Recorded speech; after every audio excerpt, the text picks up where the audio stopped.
You gotta wear the right trousers if you're gonna be a rock star. You've got to express yourself in life, and it's better out than in. What you reveal, you heal. Coldplay fans are the best in the world.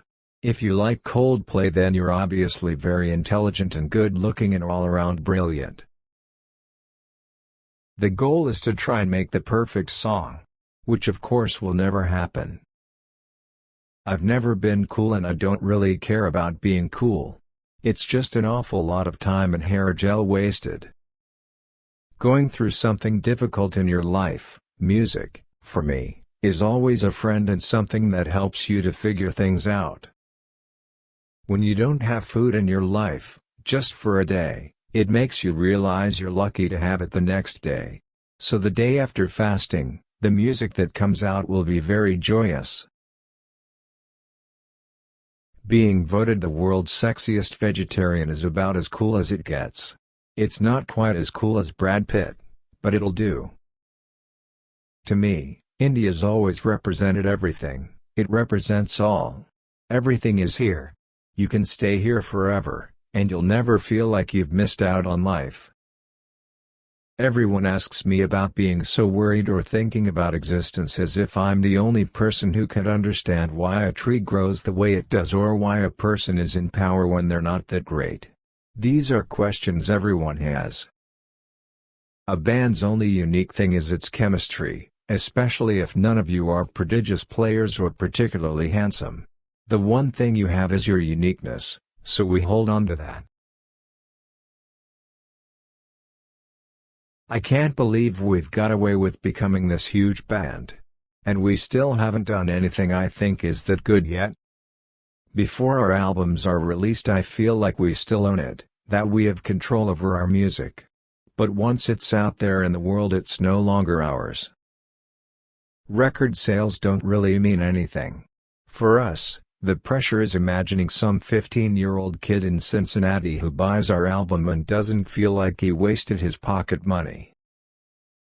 I do an hour's yoga and go running every day. Then I see a picture of myself and I still look like a skinny, pot-bellied idiot, and I thought I had turned into this super hunk. I don't speak particularly well. That's one of the consequences of being extremely ugly.